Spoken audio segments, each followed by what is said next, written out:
কি রে, তুই সিগারেট খাচ্ছিস? না, আমি সিগারেটই তো খাচ্ছি, দেখতে পাচ্ছিস না?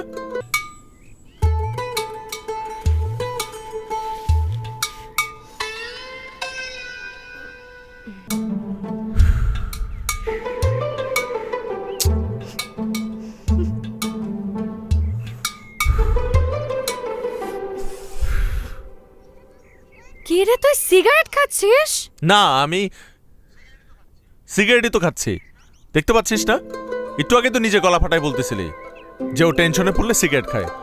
আমি টেনশনে আছি তাই সিগারেট খাচ্ছি। তাই না, তাই না। সত্যি না, সত্যি না। খুব টেনশন হচ্ছে। দেখি দেখি দেখি দেখি দেখি। আরে ধুক ধুক ধুক ধুক। আসলে তো এই টেনশনের নাম কি জানিস? নার্ভাস 99। ক্রিকেট খেলার সময় দেখেছিস না, প্লেয়াররা 99 রান করার পর খুব টেনশনে থাকে যে সেঞ্চুরি হওয়ার আগে আউট হয়ে যায় কিনা। তোর অবস্থাও হচ্ছে সেরকম, যে বিয়ের আগে বোল্ড আউট হয়ে যাস কিনা।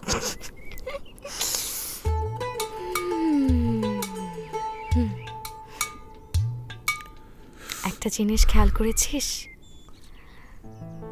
তোর বুকের বাম পাশটায় ঠিক যতটা উত্তেজনা, বুকের ডান পাশটা ঠিক ততটাই শান্ত।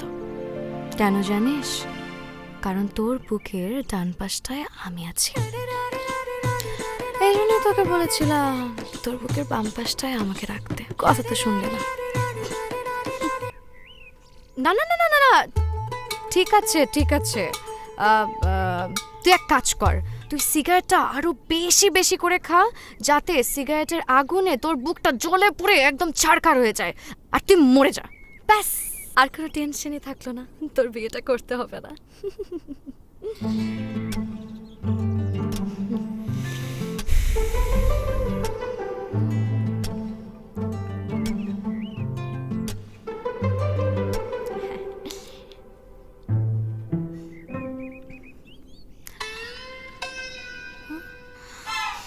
তুই সিগারেটটা ফেলে দিলি, কিন্তু তারপরও তোর বিয়েটা করতে হবে, তাই না?